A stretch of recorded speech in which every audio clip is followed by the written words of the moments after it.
Okay, remember that they are changing my voice. This video is about James chapter 1. I'm going to try to keep it short.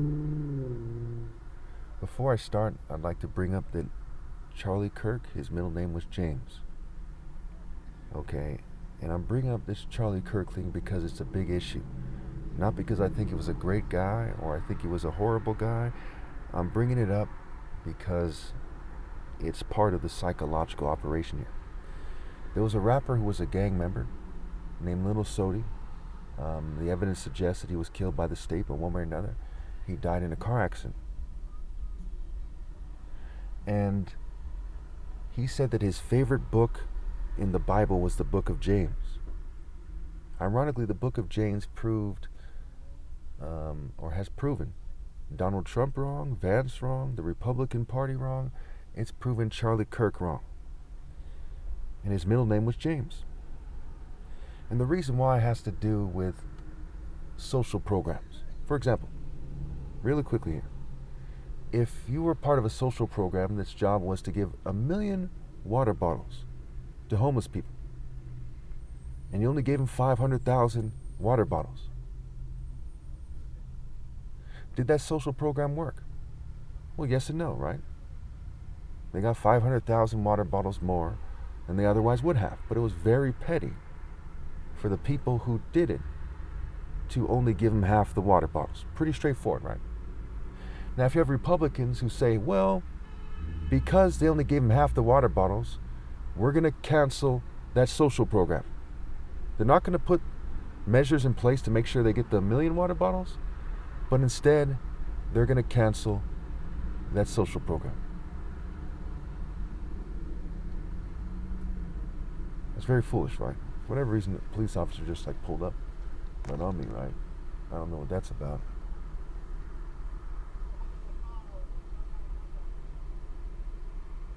Okay.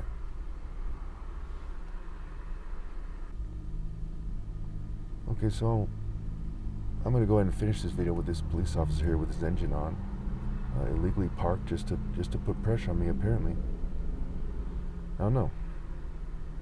But anyway, the Republicans, they do not. Okay, so I guess he just drove away. Okay, so they do not replace. Oh, there's another police car. So the Republicans, they're not going to put a different social program out there or put measures in place to fix that social program, this hypothetical social program, because that's the way they think. Now, that means that that country is affected by that party. And that party in America is a big party. And so therefore, that country is a very petty country. It's a very unfair country. And if part of the reason why they're doing it is because poor people are disproportionately people of color, which everyone knows is a part of the Republican Party no matter how you slice it. There's neo-Nazis there. There's thousands of members of the Klan and their associates in the Republican Party. There's people who don't like liberals and they see homeless people as disproportionately Democrat, disproportionately liberals. They think of the Democratic Party as the party of the poor. That's how much they have contempt for the poor, while they say they're the party of law and order.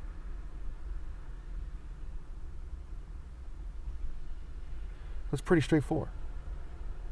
Even the fact that, it's the party of law and order, while I was talking about this, police officer drove up, right? It's pretty telling. And now this video is going to have to be longer than I wanted it to be. And we had a kind of weak start because America doesn't respect the principles in the book of James. Even though there are 380,000 churches in America, even though there's more martial arts schools in America than any country in the world, as the story goes, even though there are millions and millions of people who claim to be Christians in both political parties, they don't respect these principles here. By the time we're done with the first chapter, you'll know that's the case. Why don't you simply have effective social programs? Why do you have such contempt for the poor? Why don't you realize that it's the rich who are doing you wrong? Why don't you understand that? Why do you dishonor the poor? We see that in James 2, where it talks about how the rich are the ones who are doing you wrong. But you're in the party for the rich and for the corrupt officials of the state, like it says in Ezekiel 22. Her officials within her are like wolves tearing their prey. They shed blood and kill people to make unjust gain. There's more than one way to shed blood. If you don't have effective social programs when you easily could, and let's face it, folks, with all the people working for the government, they could easily make sure that everything goes where it's expected to go. They could raise the penalty for misappropriation of funds. There's all kinds of things they could do. They're not doing it. Both parties have failed, but the Republican Party claims to be a Christian party, a majority Christian party. It claims to be a party that cares about the citizens of this country, but they only care about Satanism. Their color is even red. Let's get into it. James 1. James, a servant of God and of the Lord Jesus Christ, to the 12 tribes scattered among the nations, greetings, trials, and temptations. So it's greetings, and then trials and temptations is the label of the next section here. Consider it pure joy, my brothers and sisters,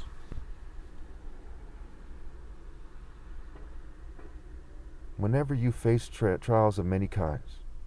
So my notes are a little messed up here, but that's basically what it's saying. Consider it pure joy when you face these trials, because you know that the testing of your faith produces perseverance. Does that mean that the churches should test your faith? No. God forbids them to sin against people. That's not their job.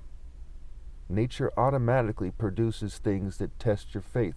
Attractive women, the desire to cheat, the desire to steal. The churches and the state are not supposed to test your faith. Now when it says to test prophets, that's different, but it's not by testing them, by persecuting them. That's not what they're supposed to do. Show me where in the Bible it gives the church permission to persecute people who have done good deeds, who say that they're prophets. That's outrageous. Let perseverance finish its work so that you may be mature and complete, not lacking anything.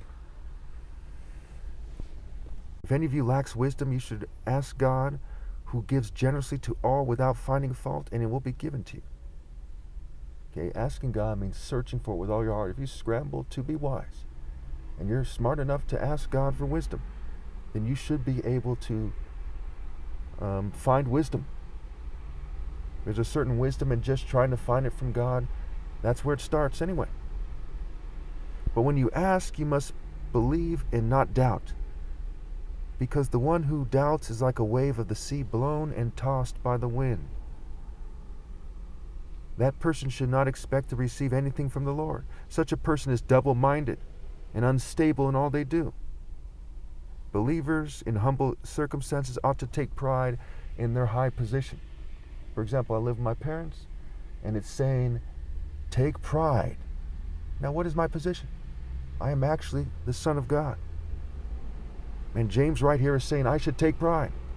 Now, what is it saying about Republicans and rich Democrats and people who seek to be rich? But the rich should take pride in their humiliation, since they will pass away like a wild flower. But the rich should take pride in their humiliation, since they will pass away like a wild flower. What's it saying? If you're determined to be rich, especially if you're afraid to lose money, so you won't rally and obey God through me, that you should realize that your pride is humiliation. If you're determined to be evil, when somebody humiliates you, that's what you should be proud of, that you had the sense to be humiliated and that you changed course. So you should take pride in being humiliated and then repenting and rallying and obeying God through me before it's too late. Because what is repentance without making amends? What is repentance without atonement? That's why it says in Proverbs, fools mock at making amends for sin. And fools aren't wise. Wisdom calls out, and the wise respond and go to heaven. Folly calls out, and the fools respond and go to hell. Blessed is the one who perseveres under trial, because having stood the test, that person will receive the crown of life that the Lord has promised to those who love him. When tempted, no one should say, God is tempting me, for God cannot be tempted by evil, nor does he tempt anyone. But each person is tempted when they are dragged away by their own evil desire and enticed. So God and those who are of God, they don't tempt people. And when you persecute someone, you tempt them. You tempt them to, go into a fit of fury, which may or may not be allowed by God, depending on what it is and why. You tempt them to resort to senseless violence. You tempt them in all sorts of ways. Those who are in the Spirit of God, they don't tempt people. They don't persecute people. They don't persecute people for righteousness' sake. In other words, they don't persecute people who are being righteous. They don't persecute people the way I talked about before. They don't say, well, that person has good deeds and they claim to be of God, so I'm going to persecute him and see what he does. No, they don't do that. And when they do that, that's an evil desire, and they're dragged away by their own evil desire. It says, for God cannot be tempted by evil, nor does he tempt anyone, but each person is tempted when they are dragged away by their own evil desire and enticed. They're not supposed to keep me from martial arts, which is how I maintain an intense armor of God. I have the armor of God either way. But they're not supposed to try to remove that from me. Who would do that? The devil. Whose followers would do that? The devil. When the state does that, it's because they're of the devil. Like it says in 1 John, I believe it is. The one who does what is right is righteous. The one who does what is wrong is of the devil. And a devil in their own right. So again, but each person is tempted when they are dragged away by their own evil desire and enticed. Then after desire has conceived, it gives birth to sin. And sin, when it is full grown, gives birth to death. Thus in Revelation 6, it says, behold, a pale horse, and on it sat death, and hell followed with him. So why is death there? Because of the desire of people who want to cheat me out of my right to lead. Right? Luke 6:46. Why do you call me Lord, Lord, and do not do what I say? What's the opposite of doing what I say? It's calling me Lord, Lord, and not doing what I say, or not doing what I say. Whether or not you call me Lord, Lord. And so they had the desire to not do what I say, and it gave birth to sin. And their sin has become full grown, so they're the walking dead. And behold, a pale horse, a sickly spirit, a demonic spirit. And on it sat death. And on it sat what is conceived by sin, after sin is given birth to by desire. So first desire, then sin, then death, on a pale horse. And hell accompanies that, the accompanying hell that is raised. And they become immature worms like the hellraisers and brutes and other Luciferians. Look at the different forms of Lucifer. Some is kind of like a Power Ranger, right? A Pharisee, Luciferian. And some are more like Satan's forms, what have you. That is them testifying against themselves. Don't be deceived, my dear brothers and sisters. Every good and perfect gift is from above, coming down from the Father of heavenly lights, who does not change like shifting shadows. So God gave me the gift of being the top martial artist. They sought to scramble to take away from it. Who would do that? People who change like shifting shadows, like the governments with their laws, changing like shifting shadows. He chose to give us birth through the word of truth, that we might be a kind of first fruits for all he created, or of all he created. Well, how do you know what is a gift, right? That is part of how I know I am Christ and the top martial arts ever in reality, right? Because I looked at the characteristics, the specifics. What is it? What does it mean? What should I do? I looked at everything carefully. The heritage, the top martial arts challenge, other people and their actions, their movements. When a hunter hunts, he's got to consider the movements of the prey. Nimrod was a mighty hunter before the Lord, a mighty warrior. And that came before David and Goliath. And what Nimrod did was more impressive than David and Goliath. Nimrod would have beat David one-on-one. The root and offspring of David is the spirit that is conveyed through the idea of a warrior, right? The root, God the source, through the root, right? The water of life conveyed in producing fruit. So it's a warrior spirit. Listening and doing. My dear brothers and sisters, take note of this. Everyone should be quick to listen, slow to speak, and slow to become angry. Because human anger does not produce the righteousness that God desires. So what's it talking about? Is it talking about when John the Baptist said, "You brood of vipers, who warned you to escape the coming wrath"? He's angry. So don't say to yourself that, that you have Abraham as your father, because from these stones God can produce fruit for Abraham. Look it up. In several places in the Bible it says Jesus was indignant. Jesus was angry. Is it saying that Jesus shouldn't be angry at sin? No, it's not saying that. Is it saying that David shouldn't have been angry at Goliath? No, it's not saying that. It's talking about human anger, not the anger that comes from the Spirit of God.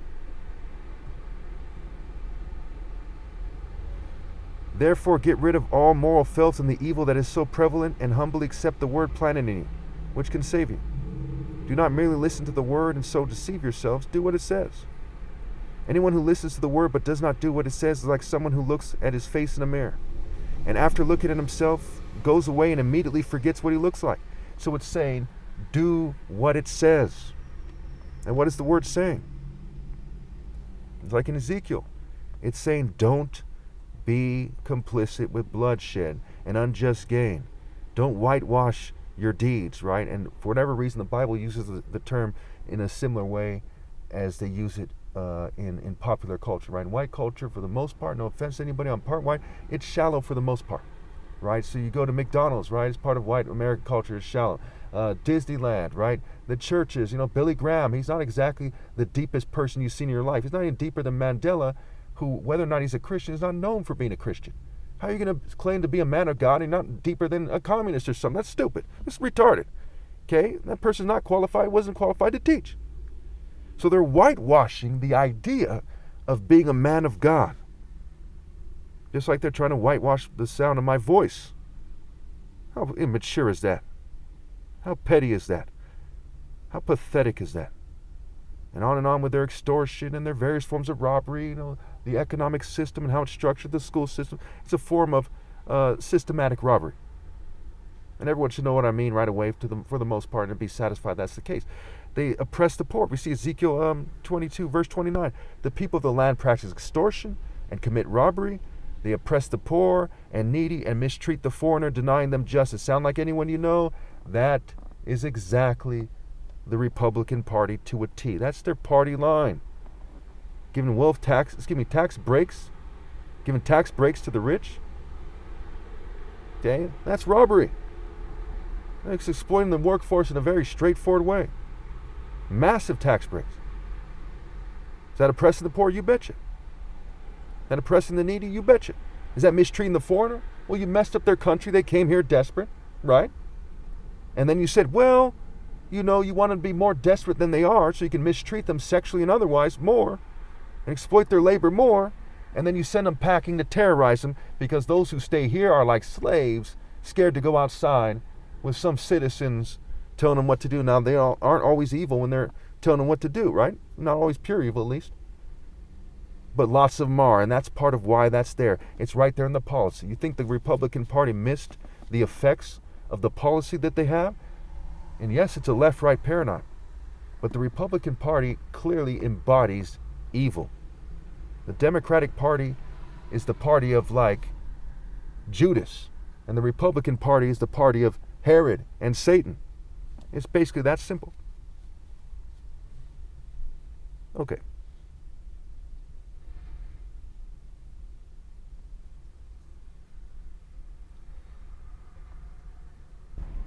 Therefore, get rid of all moral filth and the evil that is so prevalent, and humbly accept the word planted in you, which can save you. Saying, be morally precise in order to be saved. Do not merely listen to the word and so deceive yourselves. Do what it says. Anyone who listens to the word but does not do what it says is like someone who looks at his face in a mirror, and after looking at himself goes away and immediately forgets what he looks like. Whoever looks intently into the perfect law that gives freedom and continues in it, not forgetting what they have heard, but doing it, they will be blessed in what they do. Those who consider themselves religious and yet do not keep a tight rein on their tongues deceive themselves, and their religion is worthless. Religion that God our Father accepts as pure and faultless is this: to look after orphans and widows in their distress and to keep oneself from being polluted by the world. So to care for the poor and vulnerable. And notice it says pure and faultless. Pure and faultless. How do you become pure? You have to do what is precisely right to become pure, to become morally pure. That's why my religion is universal, pinpoint, and moral precision. Because Christianity is a vague term. What is the pure version of Christianity? It's to be morally precise. And that's what it means to obey God. And to be morally precise, one can't cheat me out of my right to lead. They can't do that. When they do that, that's not being pure and faultless.